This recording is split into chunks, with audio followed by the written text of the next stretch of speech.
வணக்கம், welcome to Nahas cooking. இன்றைக்கி நம்ம வீட்லேயே மல்லிகை பூ மாலை எப்படி கட்டி பழகிறதுன்னு பார்க்க போகிறோம். நம்மளோட வீட்டு விசேஷங்களுக்கோ பூஜைக்கோ நாமளே நம்ம கையால் மல்லிகை பூ மாலை கட்டிக்கலாம். ரொம்ப ஈஸி மெத்தடில் எப்படி கட்டுறதுன்னு சொல்லி கொடுத்துருப்பேன். ஸோ வீடியோவை ஸ்கிப் பண்ணாமல் பாருங்கள். வீடியோ போகிறதுக்கு முன்னாடி சேனல் சப்ஸ்கிரைப் பண்ணிக்கோங்க ஃப்ரெண்ட்ஸ். நான் அப்லோட் பண்ணுற வீடியோஸ் உடனுக்குடனே உங்களுக்கு நோட்டிஃபிகேஷனாக வந்துடும். பக்கத்தில் இருக்க பெல் பட்டன் மறக்காமல் ப்ரெஸ் பண்ணிக்கோங்க. உங்களுக்கு மல்லிகை பூ மாலை எவ்வளவு நீளத்துக்கு வேணுமோ அவ்வளவு நீளத்துக்கு லெஃப்ட் சைடு இந்த மாதிரி நூலை விட்டுருங்க. கொஞ்சம் திக்கான நூல் எடுத்துக்கோங்க. ஃபஸ்ட்டு வந்துட்டு நம்ம சாதாரணமாக பூ கட்டுவோம் இல்லையா, அதே மாதிரி 2 பூவை மட்டும் வச்சு இந்த இடத்துல சாதாரணமாக பூ கட்டுற மாதிரியே கட்டிக்கலாம். இப்போ லெஃப்ட் சைடு இந்த அளவுக்கு நமக்கு இந்த மல்லிகை பூ மாலை வரும். இந்த ரைட் சைடு இருக்கிற நூலை வச்சு தான் நம்ம கட்ட போகிறோம். இப்போ ஒரு பூவை எடுத்து இங்கே வைக்கிறேன். இந்த மாதிரி இப்படி சுற்றி இந்த காம்புக்கு அடியில் இப்படி கொண்டு வரணும். ஓகேவா? இப்போ இன்னொரு பூவை எடுத்து இதுக்கு பக்கத்தில் இப்படி வைக்கிறேன். இந்த நூலை இது மேலே இப்படி சுற்றி இந்த காம்புக்கு அடியில் இப்படி கொண்டு வரணும். இப்போ இன்னொரு பூ எடுத்து வச்சு காமிக்கிறேன். இந்த பூவை இப்படி வச்சு இந்த நூலை இந்த பூவில் ஒரு சுற்றி இந்த காம்புக்கு அடியில் இப்படி கொண்டு வரணும். இவ்வளோ தான் மல்லிகை பூ மாலை கட்டுறது. ரொம்ப ஈஸி. ஒரு முறை 2 முறை கட்டி பார்த்தா இது கண்டிப்பாக வராது. திரும்ப திரும்ப ட்ரை பண்ணி பாருங்கள். ரொம்ப ஈஸியாக இருக்கும். நீங்கள் ஃபஸ்ட் டைம் பூ கட்டும்போது ஜாதி மல்லி, முல்லை இந்த மாதிரி காம்பு நீளமான பூவில் கட்டி ப்ராக்டிஸ் பண்ணுங்கள்.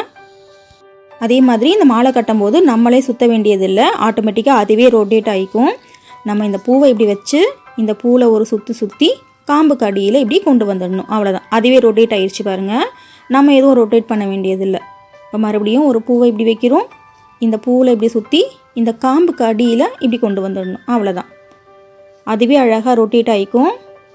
கொஞ்சம் ஸ்லோவாக ட்ரை பண்ணி பாருங்கள். ஃபஸ்ட் டைம் எடுத்ததுமே இந்த மல்லிகை பூ மாலை கட்டுறதுக்கு சில பேருக்கு வரும், சில பேருக்கு வராது. திரும்ப திரும்ப ட்ரை பண்ணி பாருங்கள். கண்டிப்பாக வரும். இப்போ அதுவே ரொட்டேட் ஆகிக்குது பார்த்தீங்களா? இந்த பூவை இப்படி பக்கத்தில் வச்சு இந்த பூவில் ஒரு இப்படி சுற்றி இந்த காம்புக்கு அடியில் இந்த நூலை கொண்டு வரணும். இந்த ரைட் சைடு இந்த சுற்றுற நூல் வந்துட்டு பண்டலோடு இருக்கும். இதை கட் பண்ணக்கூடாது. லெஃப்ட் சைடு விடுற நூலை மட்டும் நமக்கு மாலை எந்த அளவுக்கு நீளம் வேணுமோ அந்த அளவுக்கு சைடில் விட்டால் போதும்.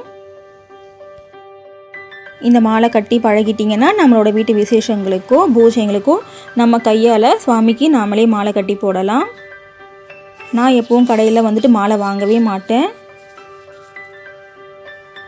ஓகே ஃப்ரெண்ட்ஸ், இந்த வீடியோ உங்களுக்கு கண்டிப்பாக பிடிச்சிருக்கோன்னு நினைக்கிறேன். இதே மாதிரியே இந்த மல்லிகை பூ மாலையை கட்டிட்டு வர வேண்டியது தான். அதே மாதிரி இந்த மல்லிகை பூ மொட்டாக இருக்கும் போது தான் நம்மளால் மாலை கட்டுறதுக்கு ஈஸியாக இருக்கும். கொஞ்சம் மலர்ந்தாலும் இந்த மாதிரி அந்த பெட்டல் வந்துட்டு இந்த சிக்குது பார்த்திங்களா, அந்த பூவோட இதழ் அந்த நூலோட வந்து சிக்கிக்கும். அதனால் இந்த பூ மொட்டாக இருக்கும் போதே இந்த மாலையை கட்டிடுங்க. இந்த பூவை இப்படி வைக்கணும். இந்த நூலை இந்த பூவில் ஒரு சுற்றி இந்த காம்புக்கு அடியில் கொண்டு வந்து இந்த நூலை வச்சிடணும். மறுபடியும் ஒரு பூவை வைக்கணும். இந்த நூலால் ஒரு சுற்றி இந்த காம்புக்கு அடியில் கொண்டு வந்து வச்சிடணும். இதே மாதிரி தான் இந்த மாலை ஃபுல்லாகவே கட்டணும். இதே மாதிரி ஃபுல்லாகவே கட்டிட்டு பார்க்கலாம்.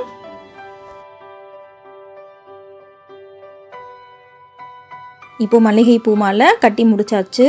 இந்த அளவுக்கு நான் கட்டியிருக்கேன்.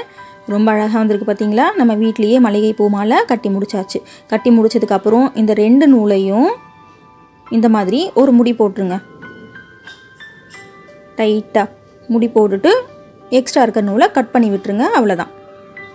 இந்த வீடியோ பிடிச்சிருந்தா வீடியோக்கு லைக் கொடுங்க ஃப்ரெண்ட்ஸ். உங்கள் ஃப்ரெண்ட்ஸுக்கு இந்த வீடியோ ஷேர் பண்ணுங்கள். சேனல் மறக்காமல் சப்ஸ்கிரைப் பண்ணிக்கோங்க. தேங்க்ஸ் ஃபார் வாட்சிங்.